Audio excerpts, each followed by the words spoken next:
The chronicle must be found.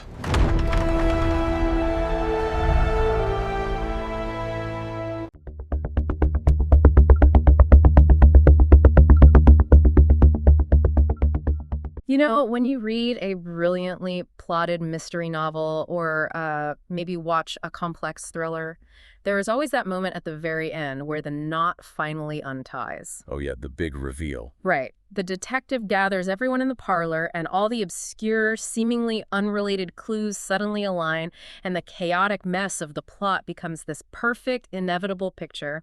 The French have a fantastic word for it: denouement. It literally means to untie. It is the final revelation, the post-climax moment where absolutely no questions remain, and you realize every single random detail was actually planted there by design. And that is exactly what our source material attempts to do today in our deep dive into one of the oldest, most famous love stories in human history. I am talking about the Book of Ruth. But if you are coming into this thinking it is just a quaint pastoral romance about ancient farming, well, buckle up. Yeah, you are in for a ride. For sure. Our mission today is to explore the denouement of this text.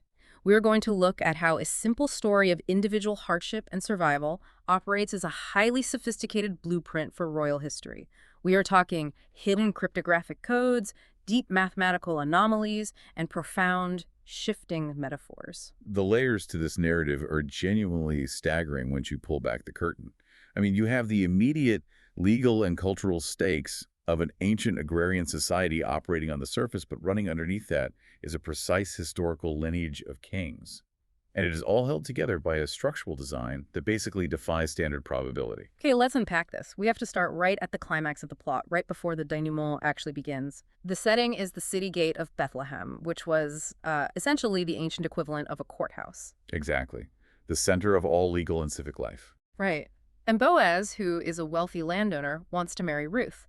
Ruth is a young widow from the neighboring country of Moab who has been gleaning, basically picking up the leftover grain in his fields just to keep herself and her mother-in-law, Naomi, from starving. But there's a major legal hurdle. Yeah, a very specific legal mechanism known as the Goel, or the kinsman redeemer.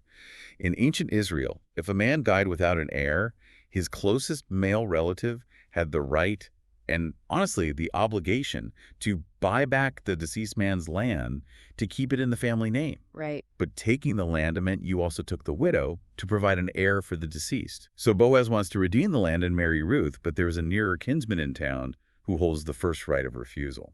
So Boaz confronts this nearer kinsman publicly at the city gate. The guy says, sure, I'll take the land. But the moment Boaz reminds him that Ruth the Moabitess comes with the property, the kinsman immediately backs out. He does. He realizes it might complicate his own inheritance. And to legally seal this refusal, the town elders witness a very strange transaction involving footwear. The nearer kinsman takes off his sandal and hands it to Boaz. Now, in the older traditions, didn't the widow actually spit in the face of a man who refused his duty? She did, yes. In the earlier, much harsher iteration of the law, refusing to be the kinsman redeemer was a profound community disgrace. It warranted public shaming like spitting. Wow. Yeah, but our sources note that by the time of Boaz and Ruth, the culture had evolved, the spitting was abandoned, and the shoe exchange became the formalized way to transfer a title deed. So handing over the shoe is basically like signing over the pink slip to a car today. Well, a car's pink slip implies ownership of a movable object, but the sandal represents something much more foundational. Think about how ancient property was defined. It was defined by the physical earth you could literally walk upon and cultivate. By handing over his sandal, the kinsman is essentially saying, I yield my legal right to walk upon and work this specific piece of earth. It is closer to handing over your passport and the keys to the family tractor simultaneously. He is legally transferring his territorial rights to Boaz. That makes a lot of sense. So Boaz purchases the land that belonged to Naomi's family, but the text emphasizes that he also purchases Ruth to be his wife, which is incredibly significant given her background. She is a Moabitess. From everything I read in our sources, that there was immense cultural taboo and even legal prohibition against an Israelite man marrying a Moabite woman. Oh, the historical tension there was massive. The Moabite nation originated from a rather sordid biblical account involving Lot, and historically they were fierce adversaries of Israel.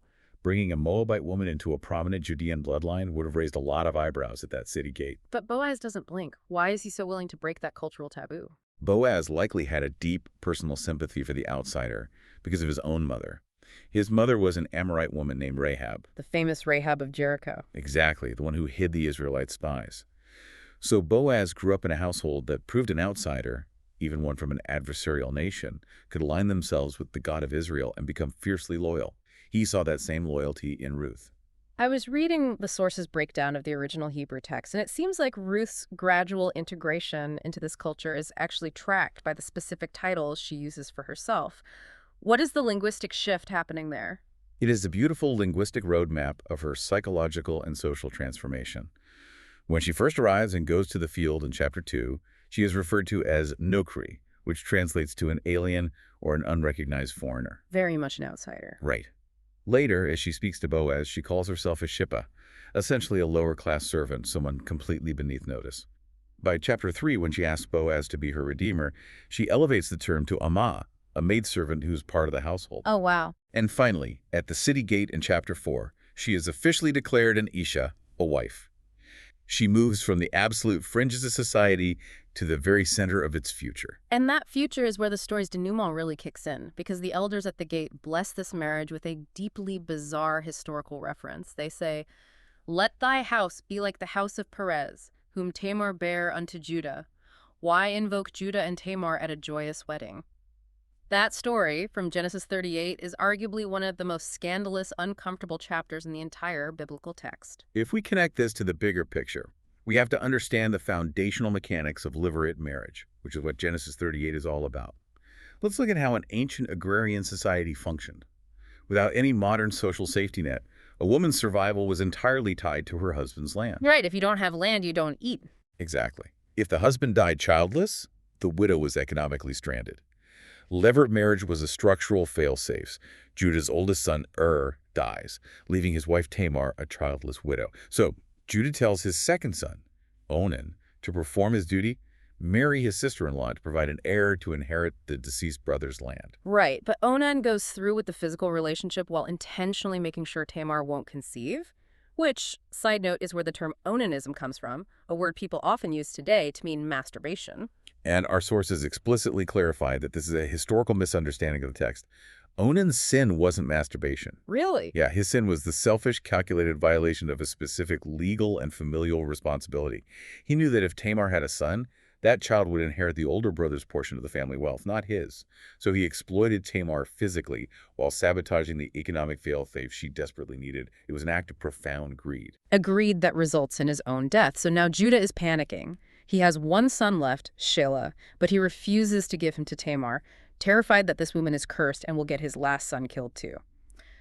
Tamar is basically put on a shelf and abandoned. But she refuses to be discarded. Right, she takes off her widow's garments, puts on a veil, and poses as a prostitute on a road she knows Judah will be traveling. Judah doesn't recognize his own daughter-in-law, propositions her, and promises to send her a young goat as payment. But Tamar knows a verbal promise isn't enough. She demands a pledge until the goat arrives. She asks for his signet ring, his bracelets, and his staff. Some people compare that to asking to hold his wallet or his credit cards, but that doesn't quite capture the weight of it, does it? Not at all. Taking his signet ring and his staff was like taking his passport and his biometric data. The signet ring was his legal signature used to seal documents, and the staff was carved with his family lineage. It was undeniable, legally binding proof of his identity. So she conceives twins. Months later, Judah hears his widowed daughter-in-law is pregnant out of wedlock and hypocritically orders her to be burned. But as she is dragged out, she produces the ring, the bracelets, and the staff and declares, "The man who owns these is the father." Checkmate. Judah is forced to publicly confess that she is more righteous than he is because he failed his legal obligation to her. She gives birth to twins, Zerah and Perez. And Perez, whose name means breach, becomes the direct ancestor of Boaz. Okay, I see the connection now. But here's the structural problem. The book of Deuteronomy strictly states that a child born of an illegitimate union, a bastard, cannot enter the congregation of the Lord until the 10th generation. And this is where the historical math starts to align in a way that gives you chills. If you track the genealogy from that scandalous birth of Perez, you go through Hezron, Ram, Amminadab, Nahshon, Salmon, Boaz, Obed, and Jesse. And the 10th generation is David, the ultimate king of Israel. The wait was structural. The nation had to endure a massive period of waiting. which perfectly explains the era of the judges, the chaotic period when the story of Ruth takes place. The text characterizes this era with the phrase, "There was no king in Israel, and everyone did what was right in their own eyes." Now, our source actually makes a rather aggressive comparison here to modern times. They draw a parallel between the societal chaos of the Book of Judges and our current political climate. They even claim that a present president is totally unqualified and represents mob rule with a hate our country background. And just to be crystal clear to you listening, we are absolutely not taking a stance on the author's politics today. We aren't endorsing or condemning those views at all. Our job is just to unpack the source material impartially. But why use such a highly charged modern grievance to explain ancient history? Well, the author uses that analogy to try and translate a feeling of profound national anxiety. They are arguing that when a society feels chaotic and leaderless, the populace demands immediate solutions, often out of panic. The ancient Israelites were desperate and impatient. They demanded a king immediately. So the prophet Samuel yielded to their demands and anointed Saul, who was from the tribe of Benjamin. But the royal line was prophesied to come from Judah. Exactly. Saul was man's choice, born out of panic and impatience. David was God's plan all along. But Samuel couldn't anoint a king from Judah yet because the 10th generation hadn't arrived. The legal consequence of Judah and Tamar's scandalous union had to play out. David simply wasn't legally ready to take the throne. So this entire lineage, waiting 10 generations for the ultimate king, was playing out completely under the radar. Which brings us to a part of the source material that frankly sounds like science fiction. We just talked about Genesis chapter 38, the specific text detailing the story of Judah and Tamar. Yes, the genesis of the Davidic line. Here's where it gets really interesting. Our source notes that a 16th century Jewish sage named Rabbi Moses Cordovero wrote that the deepest secrets of the Torah are revealed by the skipping of letters. But the source then connects this ancient rabbinical idea to modern cryptography, specifically mentioning World War II codebreakers like Alan Turing and John von Neumann. How does ancient theology connect to breaking the German Enigma machine? It sounds like a stretch until you look at the methodology. Early 20th century mathematicians studying cryptography were heavily influenced by ancient Kabbalistic methods of text analysis. The concept of taking a block of text and analyzing it by skipping letters at fixed intervals, looking for mathematical permutations and hidden sequences rather than reading sentences linearly, that is an ancient Jewish concept. Wait, really? Yeah, when Turing and von Neumann helped develop the early computers required to break complex wartime codes, they were automating those exact analytical methods. And eventually, decades later, scholars took those same computational techniques and turned them back onto the ancient biblical texts. Looking for what they call equidistant letter sequences, or ELS. Now, I have to push back here on behalf of the listener. Isn't ELS just a statistical accident? If you take a massive volume of text, like Moby Dick, and you program a computer to skip every 12th letter or every 50th letter, won't you eventually spell out words just by sheer probability? Isn't this just the literary equivalent of finding shapes in the clouds? That is a very common and usually very valid critique of ELS when it's applied loosely across massive texts. If you cast a wide enough net, you will catch random words. However, our source argues that what makes this specific instance completely staggering is the localized, incredibly specific mathematics involved. We aren't looking at the whole Bible. We are looking at the original Hebrew text of Genesis chapter 38, the exact chapter detailing the sordid origin of this specific family line. Okay. If you start at a specific point in that chapter and count every 49th letter. 49 being 7 squared, a highly significant number in biblical texts representing completion. Right. And the math is what makes it undeniable. At exactly 49 letter intervals, the text spells out Boaz. You continue counting at 39 letter intervals, it spells Ruth. Continue again Obed, again Yishai, which is Jesse, and finally David. Wow. Boaz, Ruth, Obed, Jesse, David, spelled out in perfect chronological order, mathematically hard-coded into the exact chapter that launches their lineage. That is wild because Genesis was written by Moses. Moses died before the Israelites even crossed into the Promised Land. That is generations before Boaz and Ruth even existed, let alone King David. Yeah. It is a cryptographic prophecy hidden in plain sight. The source quotes a famous rabbinical saying that coincidence is not a kosher word. When we observe what looks like randomness, chaos, or chance in these texts, it is actually divine design working in a disguise we simply can't perceive yet. God working undercover. If God's design is mathematically hard-coded into the genealogy of these kings, we see that exact same invisible hand at work in another famous biblical story our source compares this to. only this time without the math, but through pure political maneuvering. I am talking about Queen Esther. The source presents Ruth and Esther as almost perfect mirror images of each other. The structural inversions between the two books are fascinating. Look at the cultural dynamics. Ruth is a Gentile woman living in a Jewish culture who ends up marrying a prominent Jew in the royal bloodline. Esther is a Jewish woman living in a Gentile culture who ends up marrying the Gentile ruler of the known world. And the way the divine is portrayed in both books is totally inverted, too. In the Book of Ruth, the characters are constantly invoking the name of God. He is front and center in their Dori language. It heavily emphasizes the sovereignty of God. But in the Book of Esther, the explicit name of God is never mentioned once in the entire text. Not even once. Right. It emphasizes the providence of God working entirely behind the scenes to save the Jewish people from genocide. Though, our source points out a brilliant detail, God's name actually is in the Book of Esther, hidden in the Hebrew text. It's hidden through acrostics. An acrostic is a poetic device where the first letters of consecutive words spell out a separate hidden message. In the Hebrew text of Esther, during 4 incredibly pivotal moments in the plot where the tension is highest, the initial letters of 4 sequential words spell out YHWH, the Tetragrammaton, the holy name of God. That is so cool.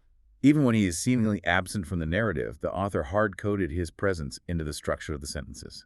Both of these books are masterclasses in demonstrating that the quiet, seemingly ordinary, or even deeply tragic moments of life are pregnant with profound historical destiny.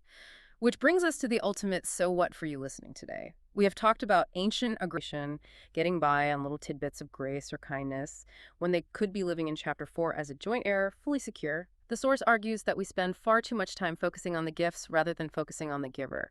We get so distracted by the handfuls of grain that we miss out on owning the entire field. Moving from Chapter 2 to Chapter 4 requires a surrender. It requires a willingness to yield your own exhaustive efforts to survive and instead step into the legal and spiritual covering that has already been secured for you by an intercessor. We started this deep dive talking about the denouement, that profound moment where the knot is finally untied, where all the messy, confusing, painful threads of the story are revealed not as accidents, but as a masterpiece of design. We have seen how a foreign widow gathering scraps in a dusty field was actually the required legal groundwork for a royal bloodline, encoded in ancient texts generations before she was even born. It really changes how you look at the mundane moments of history. It really does. So I want to leave you with this final thought. If a text from antiquity holds 49-letter mathematical codes spelling out a future king, and if, as the rabbis say, coincidence is not a kosher word, then what about your life? What seemingly random accidents, difficult periods of exile, or confusing near kinsmen in your current chapter are actually just the required groundwork for a denouement you simply can't see yet. Keep untying the knots. We'll see you next time. Thanks for joining us on this hour on the Archive Hour. Join us on our next hour as we bring you more adventures from the Bible.